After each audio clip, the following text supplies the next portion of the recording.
যে আমি এই মুহূর্তে আছি রাজধানীর কাকরাইল এলাকায় এবং আজকে কিন্তু আমি প্রথমে শুরুতে আপনাকে জানিয়ে রাখতে চাই ফিলিস্তিনের প্রতি যে ইসরায়েলি যে বর্বরতা এবং নৃশংস আচরণ বা নৃশংস আগ্রাসন তার বিরুদ্ধে কিন্তু আজকে মার্চ ফর গাজা অনুষ্ঠিত হয়েছে এবং আমার পেছনে আপনারা দেখতে পাচ্ছেন যে এই মুহূর্তে কিন্তু দলে দলে বেশ বড় সংখ্যক একটা জনতা কিন্তু রাজধানীর সোহরাওয়ার্দী উদ্যানের উদ্দেশ্যে তারা যাচ্ছেন। ওইখান থেকে কিন্তু মূল আনুষ্ঠানিকভাবে কিন্তু মার্চ ফর গাজার যেই সমাবেশ বা মানিকমি এভিনিউ পর্যন্ত যে মার্চ ফর গাজা অনুষ্ঠিত হবে সেটার কিন্তু ওইখান থেকে যাবে। এবং আপনারা কিন্তু আমি সকাল থেকে বিভিন্ন স্পট ঘুরে দেখেছি এবং রাজধানীতে কিন্তু দলে দলে কিন্তু বিভিন্ন ট্রাক পিক আপ ভ্যানে করে কিন্তু মানুষ ঢাকায় প্রবেশ করছে সোহরাওয়ার্দী উদ্যানে জড়ো হওয়ার জন্য এবং তারা কিন্তু বিভিন্ন ব্যানার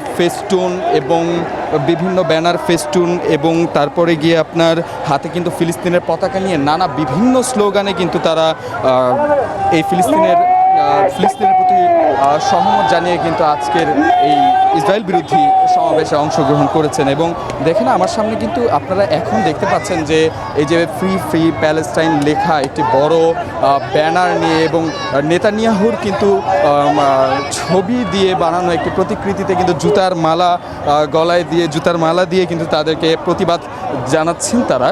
এবং আপনাকে আরও একটি বিষয় জানিয়ে রাখতে চাই যে এই ফিলিস্তিনের প্রতি যে বর্বরতা এটা কিন্তু বিশ্ব মানবতাকে জাগিয়ে তুলেছে। এটা কিন্তু শুধুমাত্র ধর্মীয় ব্যাপার নয় বলছেন এখন বিশেষজ্ঞরা। এবং দেখেন আমার সামনে কিন্তু আরেকটি বিষয় বলি, এই যে দেখেন এখানে কিন্তু ফিলিস্তিনের পতাকা নিয়ে দেখেন বিশাল বড় একটি ফিলিস্তিনের পতাকা নিয়ে কিন্তু তারা সামনের দিকে এগোচ্ছেন। তারা কিন্তু সোহরাওয়ার্দী উদ্দেশ্যে সবারই একটাই গন্তব্য সোহরাওয়ার্দী উদ্যানের উদ্দেশ্যে। এবং আপনাকে সবশেষে আরেকটি বিষয় জানিয়ে রাখি, ফিলিস্তিনের কিন্তু জনসংখ্যা প্রায় 20 লাখ এবং ইসরায়েলের যে আগ্রাসন যার ফলে কিন্তু ফিলিস্তিনের প্রায় 90% এলাকায় কিন্তু ধ্বংসস্তূপে পরিণত হয়েছে। এবং সবশেষ কিন্তু আমি আরেকটি ব্যাপার আপনাকে জানিয়ে রাখি যে ফিলিস্তিনের প্রতি যেই ফ্লোরিন বোমা সবশেষ দিনগুলোতে যেই বোমা নিক্ষেপ করা হয় সেগুলো কিন্তু ফিলিস্তিনের উপর যেই বোমা নিক্ষেপ করা হয় সেগুলো কিন্তু ফ্লোরিন বোমা ছিল, যার কারণে কিন্তু আরও বেশি ক্ষতিগ্রস্ত হয়, মানে পুরো ধ্বংসস্তূপে পরিণত হয় ফিলিস্তিন। এবং এখন কিন্তু আমি আপনার থেকে একটু জানিয়ে রাখি আমাদের এখানে সমাবেশে যারা আছেন তারা আসলে কেন এখানে এসেছেন, তাদের দাবিগুলো আমরা একটু জানবো। যে আপনি এখানে কেন এসেছেন?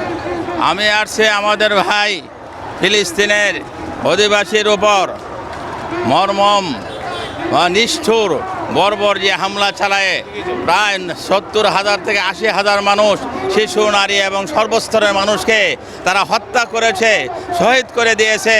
তার প্রতিবাদের জন্য আমরা এই বিশাল সমাবেশ এবং মার্চ ফর গাজা আমরা শরিক হয়েছি।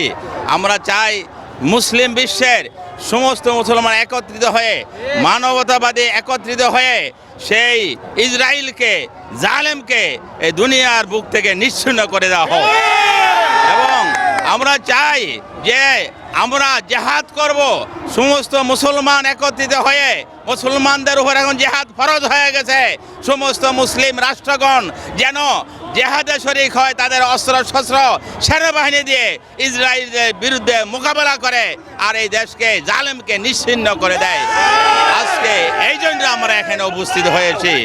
জি, আপনাকে অসংখ্য ধন্যবাদ। আপনারা কিন্তু শুনছিলেন এখানে কিন্তু কর্মসূচিতে যোগ দেওয়া একজনের কাছ থেকে আমরা জানছিলাম যে এখানে তারা এসেছেন এবং তারা কিন্তু দাবি করছেন যে পুরো মুসলিম উম্মাহ যেন একজোট হয়ে এবং মুসলিম দেশগুলো যেন একসাথে হয়ে যেন তারা এই ইসরায়েলের বিরুদ্ধে দুর্গ করে তোলেন এবং তারা যেন ইসরায়েলকে নিশ্চিহ্ন করে দেন, সেই দাবিগুলো কিন্তু তারা জানাচ্ছেন। আমি আপনাকে সবশেষ বলে দিই যে যেটা বলছিলাম আপনাকে কিছুক্ষণ আগেই, যে ফিলিস্তিনে কিন্তু মোট জনসংখ্যা 20 লাখ এবং ইসরায়েলি এই আগ্রাসনে কিন্তু ফিলিস্তিনে প্রায় 19 লাখ মানুষই এখন গৃহহীন হয়ে পড়েছেন এবং নৃশংস যে হত্যাযজ্ঞ চালানো হয়েছে তার ফলে কিন্তু প্রায় 60,000-এরও বেশি মানুষ কিন্তু ইতোমধ্যে নিহত হওয়ার খবর পাওয়া গেছে।